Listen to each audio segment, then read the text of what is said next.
मैं previous classes में classification देख रहे थे, वर्गीकरण क्या होता है, और बताए थे कि क्लासिफिकेशन का मतलब है कि जो आपके पास डेटा है ना उसको ऐसे प्रेजेंट करो कि इजी वे में किसी को भी समझ आ जाए कि आप डेटा को दिखाना कैसे चाहते हैं।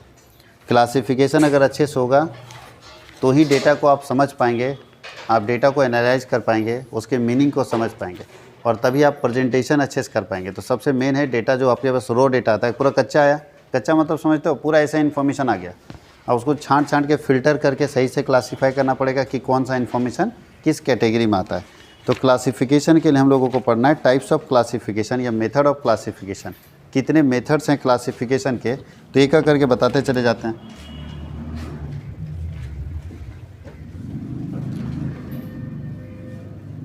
मेथड्स ऑफ क्लासिफिकेशन,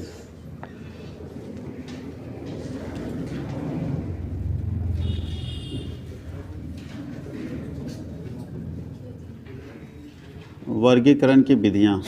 कितने मेथड्स हैं क्लासिफिकेशन के, तो सही से देखा जाए तो 4 मेथड हैं। कितने मेथड हैं? 4। पहला होता है जियोग्राफिकल,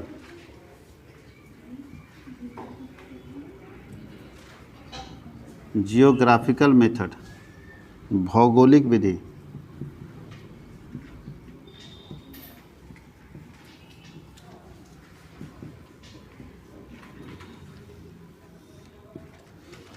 दूसरा होता है, इसको क्रोनोलॉजिकल बोलते हैं, क्रोनोलॉजिकल मेथड, समय अनुसार विधि।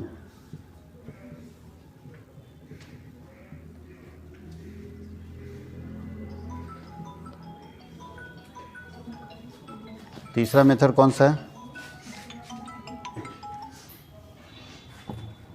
थर्ड मेथड है क्वालिटेटिव,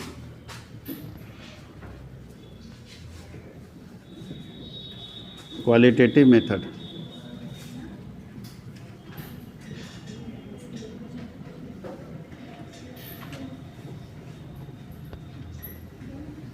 गुणात्मक विधि। और क्वालिटेटिव में 2 तरह का क्वालिटेटिव होता है, सिंपल, साधारण, और दूसरा होता है मॉडिफाइड, मोनिफोल्ड बोलते हैं उसको, बहुगुण। और लास्ट है क्वांटिटेटिव, क्वांटिटेटिव।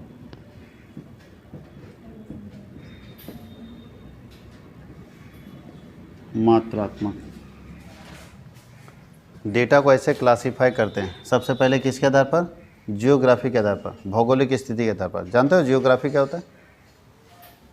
अच्छा, हर राज्य की जियोग्राफी अलग अलग है या एक जैसा है? झारखंड की जियोग्राफी अलग है।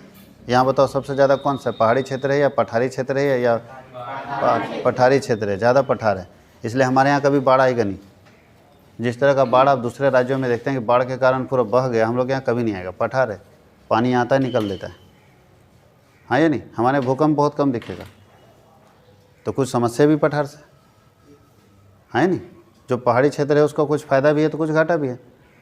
जो समतली क्षेत्र है, जो सब समतल है, वहाँ खेती ज़्यादा होती है। यूपी देख लीजिए, पंजाब देख लीजिए, बिहार देख लीजिए, खूब खेती ज़बरदस्त, हमारे यहाँ कम होती, तो कुछ समस्याएं भी है। तो अगर इस आधार पर बांटते हैं, ज्योग्राफी के आधार पर बांटेंगे, तो उसको बोलते हैं जियोग्राफिकल क्लासिफिकेशन। जियोग्राफी के आधार पर बांटेंगे तो उसको क्या बोलते हैं? जियोग्राफिकल क्लासिफिकेशन, भौगोलिक वर्गीकरण। तो हम लोग चाहेंगे तो भौगोलिक स्थिति के आधार पर भी बांट सकते हैं, कोई दिक्कत है? इसमें एग्जाम्पल क्या क्या लिखेंगे भौगोलिक स्थिति पर बांटने के लिए, बताइए कैसे बांटेंगे? इसमें एग्जाम्पल क्या होगा? स्टेट वाइज बांट सकते हैं ना, स्टेट वाइज, डिस्ट्रिक्ट वाइज बांटा जा सकता है, कोई दिक्कत है? जैसे राज्य जिले के आधार पर। अब एग्जाम्पल लिखने की ज़रूरत नहीं है। जैसे जिला वाइज हम बांट दिए पूरे देश को, तो इसका मतलब हमने जो क्लासिफिकेशन किया पूरे देश का, और जिला वाइज हम जनसंख्या बता रहे हैं कि किस जिले में कितनी जनसंख्या है। तो अगर हम जिला वाइज बता रहे हैं तो जो हम वर्गीकरण कर रहे हैं किस आधार पर कर रहे हैं? जियोग्राफी के आधार पर कर रहे हैं, कोई दिक्कत है? अब कौन पहाड़ी क्षेत्र है, कौन पर्वतीय क्षेत्र है, कौन पठारी क्षेत्र है, कौन समतल क्षेत्र है, इसके आधार पर, या मिट्टी के आधार पर, कहाँ काली मिट्टी पाई जाती है, कहाँ लाल मिट्टी पाई जाती है, इसके आधार पर पूरे भारत को अगर आप बांट रहे हैं तो वो कौन सा तरीका कहलाता है? वो कहलाता है जियोग्राफिकल मेथड। क्या कहलाता है? Geographical method. भौगोलिक स्थिति के आधार पर भारत का बंटवारा। तो अगर आप जनसंख्या जो आपके पास आया है उसको भौगोलिक स्थिति के आधार पर बांटेंगे, जियोग्राफी के आधार पर बांटेंगे, तो वो कहलाता है जियोग्राफिकल मेथड्स। कोई दिक्कत है? दूसरा, क्रोनोलॉजिकल का मतलब समय के आधार पर बांटना। क्रोनोलॉजिकल का मतलब क्या होता है? समय के आधार पर बांटना। समय के आधार पर मतलब, अच्छा पॉपुलेशन कैसे लिखते हैं? जनसंख्या। इसमें एग्जाम्पल लिख लीजिए, पॉपुलेशन। समय के आधार पर कैसे बांटेंगे? जैसे यहाँ ध्यान दीजिएगा, 2011 की जनसंख्या मान लो 121 करोड़ थे ना, था ना। अब 2021 का जनसंख्या, 2031 का जनसंख्या समय के आधार पर है कि नहीं? है ना। मान लेते हैं यहाँ जो भी होगा तो ये समय के आधार पर बटा हुआ है कि नहीं? तो समय के आधार पर अगर आप बांटेंगे डेटा को कि भाई 2010 में इतना था, 2011 मान लो प्रोडक्शन है कंपनी का, 2010 में इतना प्रोडक्शन, 2011 में इतना प्रोडक्शन, 2012 में इतना प्रोडक्शन, 2013 में इतना प्रोडक्शन, तो उत्पादन को समय के आधार पर बांट रहे हैं 2010, 11, 12, 13 करके। तो उसको कौन सा मेथड बोलते हैं? क्रोनोलॉजिकल मेथड, समयानुसार विधि। यानी समय के आधार पर हम अपने डेटा का क्लासिफिकेशन कर सकते हैं। अब आपको देखना है कि चारों में से कौन आपके लिए सूटेबल है। चारों नहीं होगा आपके लिए, चारों में कोई एक ही ना बढ़िया आपको मिलेगा। या तो हो सकता है ये आपके लिए अच्छा लग रहा होगा, या ये आपके लिए अच्छा होगा, या वो आपके लिए अच्छा होगा, या वो आपके लिए अच्छा होगा, कोई एक ही आपके लिए अच्छा होगा। तो आपको देखना है कि कौन था। समय के आधार पर कब बांटेंगे? हर चीज़ को समय के आधार पर बांटा जा सकता है क्या? नहीं, हर चीज़ को नहीं। अब तो उत्पादन को समय के आधार पर बांटने से क्या फ़ायदा? उत्पादन को क्षेत्र के आधार पर बांटिए। तो उत्पादन को बांटना है तो ये बांटिए, लेकिन अगर डेटा अपने पास है तो ये बांटिए। जैसे आपका समय के आधार पर क्या बांटेंगे? कुछ नहीं। जनसंख्या को समय के आधार पर बांटा जा सकता है, प्रोडक्शन को बांटा जा सकता है, प्रॉफिट को बांटा जा सकता है, ये सब समय के आधार पर बांटा जा सकता है। हर चीज़ समय के आधार पर बढ़ता तो ये तीन ऑप्शन आता ही नहीं। अगर सब इसी के आधार पर बढ़ जाता तो ये 100 ऑप्शन का जरूरत पड़ता। लेकिन अगर इस अलग अलग बढ़ रहा है, इसका मतलब है कि सारे ऑप्शन में कहीं न कहीं कोई सिटुएशन। यहाँ बोल रहा है गुण के आधार पर बांटेंगे। आप लोग गुण कैसे पढ़ेंगे बताइए? गुण के आधार पर नहीं समझते हो? अरे महिला पुरुष दोनों का गुण एक जैसा है या अलग अलग है? एक महिला का क्वालिटी और एक पुरुष का क्वालिटी दोनों एक ही जैसा होता है या अलग अलग होता है? अलग अलग होता है गुण के आधार पर। अब गुण के आधार पर भी अगर सिंपल खाली दो पार्ट में बांट दिए कि महिलाएं कितनी हैं यानी मैन कितने, वीमेन कितने हैं, तो सिंपल, इसको बोलते हैं सिंपल क्वालिटेटिव मेथड। और अगर उसके अंदर बांट दिए कि महिलाएं इतनी हैं, उसमें से पढ़ी लिखी कितनी है, नहीं पढ़ी लिखी कितनी है ना, मैच्योर कितनी है, नहीं मैच्योर कितनी, जॉब वाली कितनी है, बिना जॉब की कितनी है, अगर उस तरह से नीचे जाके और डिटेल में बांटेंगे जैसा कल बता रहे थे, तो वो कहलाता है मोनीफोल्ड। मोनीफोल्ड मतलब और डेप्थ में जाना, समझ गया। और सिंपल का मतलब दो पार्ट में बांट देना। तो यहाँ एग्जांपल दे देते हैं कि अगर पॉपुलेशन मतलब जनसंख्या, तो जनसंख्या को दो पार्ट में बांट दिए, मैन और वीमेन, याद रहेगा। अब बताओ मैन को भी बांटेंगे, ये हो गया सिंपल क्वालिटेटिव। यही हुआ कि हम ये देखें कि पूरा जनसंख्या में कितने मैन हैं और कितने वीमेन हैं और कितने मैन हैं। लेकिन अगर इसको और डेप्थ में जाते हैं कि मैन में कितने एजुकेटेड हैं, कितने नॉन एजुकेटेड हैं, और फिर इसमें जाएंगे कि कितने एम्प्लॉयड हैं, कितने जॉब वाले हैं, कितने बिना जॉब के हैं। तो और अगर डेप्थ में चले जाएंगे तो ये कहलाएगा मोनीफोल्ड। मोनीफोल्ड मतलब डिटेल में जाएगा। बात समझ गए? मोनीफोल्ड का मतलब डिटेल। जो कल हम लोग बना रहे थे पिछले क्लास में, वो क्या बना रहे थे? मोनीफोल्ड ही तो बना रहे थे, जो पूरा नीचे तक जाए। हम धर्म के आधार पर बांटे थे। किसके आधार पर बांटे थे? धर्म के आधार पर। जरूरी धर्म के आधार पर भी बढ़ता है, राज्य के आधार पर भी बढ़ सकता है, हाँ या नहीं? राज्य के आधार पर बढ़ सकता है, शिक्षा के आधार पर बढ़ सकता है, क्षेत्र के आधार पर बढ़ सकता है कि भाई किस क्षेत्र में किस तरह के लोग हैं। उसके बाद और क्या क्या तरीका हो सकता है पूरे देश को बांटने का? भाषा के आधार पर बढ़ सकता है, रहन सहन के आधार पर बढ़ सकता है, फेस्टिवल के आधार पर बढ़ सकता है। क्या लगता है पूरे देश का भाषा एक जैसा है? सबका भाषा अलग अलग है, उसके आधार पर बढ़ सकता है। तो ये बहुत सारे तरीके हो सकते हैं बांटने का। आपको जो चॉइस लगता है और आपके लिए जो अच्छा लगता है आप उस आधार पर बांटेंगे। जैसे हमारे रिसर्च का पर्पस है कि हम जानना चाहते हैं कि कितने भाषा बोलने वाले भारत में लोग हैं।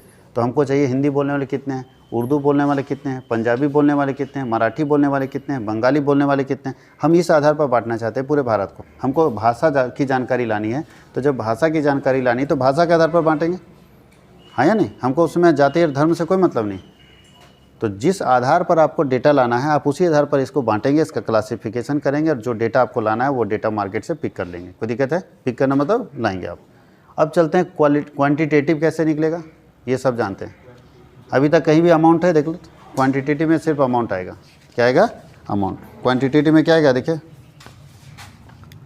इसमें डेटा आएगा एक्स और वाई। मान लो 2 डेटा रहेगा, 10, 20, 30, 40, 50, 4, 7, 8, 3, 2। एक क्वांटिटेटिव डेटा हम दे रहे हैं। क्या दे रहे हैं इस डेटा के अंदर? क्या बता रहा है डेटा? बताइए आप लोग। ये मान लेते हैं कि चंदा है। क्या है? चंदा। तो देख रहे हैं 10 रुपये डोनेट करने वाले कितने लोग हैं? 4। 20 रुपये डोनेट करने वाले 7, 30 रुपये डोनेट करने वाले 8, 40 रुपये 3 और 50 रुपये 2। एक डेटा हमारे पास कि कितना रुपया डोनेट करने वाले कितने लोग हैं। कोई दिक्कत है? तो ये डेटा भी अपने पास आ जाएगा। इसको क्या बोलते हैं? क्वांटिटेटिव। हम क्वांटिटी में बात कर रहे हैं, मात्रा में बात करें, कितनी मात्रा इसकी होगी।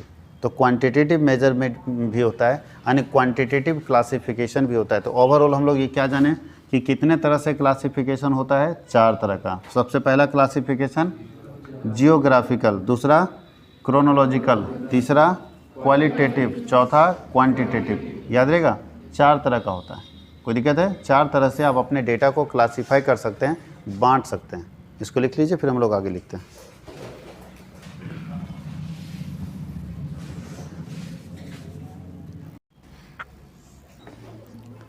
अब हम लोग देखते हैं मेथड्स ऑफ क्वांटिटेटिव क्लासिफिकेशन। हम लोग को यही पढ़ना है, क्वांटिटेटिव क्लासिफिकेशन।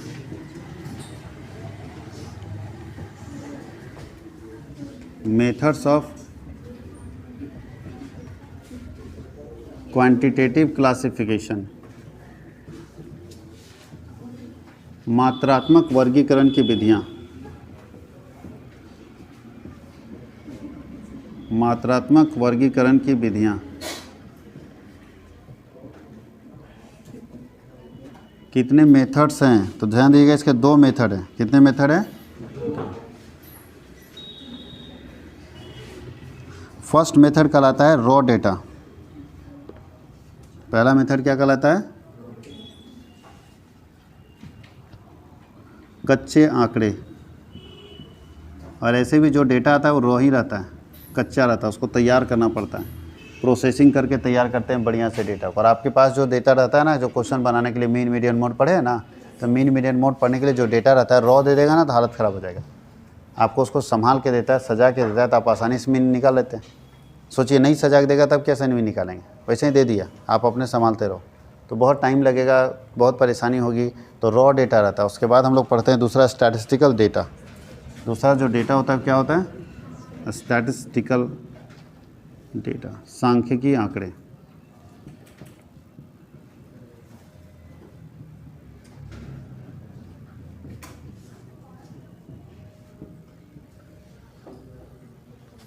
स्टैटिस्टिकल डेटा कितने तरह के होते हैं बताइए?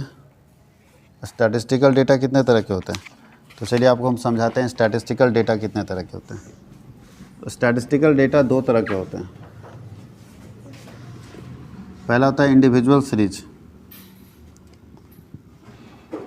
इंडिविजुअल सीरीज याद आ रहा है? कुछ पढ़े हैं कभी? मीन में पढ़े होंगे, व्यक्तिगत श्रेणी पढ़े होंगे अगर, तब उधर खाली पास हुए हैं तब नहीं पढ़े होंगे।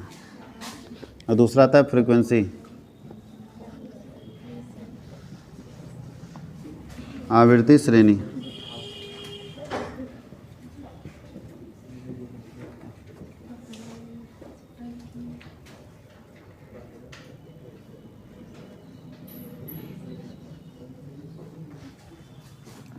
चलिए इंडिविजुअल सीरीज में कितने तरह के होते हैं?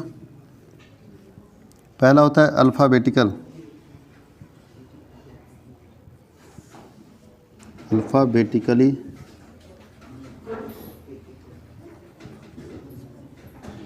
वर्णमाला अनुसार। दूसरा होता है असेंडिंग ऑर्डर।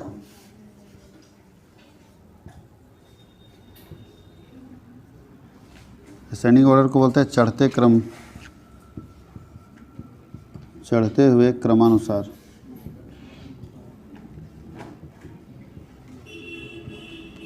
दूसरा होता है डिसेंडिंग ऑर्डर।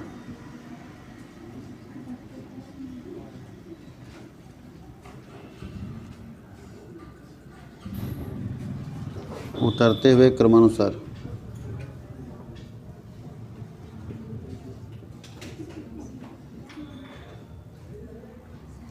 इसमें कौन कौन से सीरीज होते हैं? इसमें 2 तरह के सीरीज होते हैं।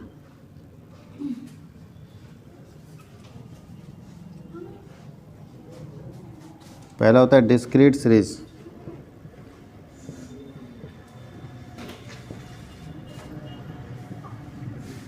खंडित श्रेणी, और होता है कंटिन्यूअस सीरीज।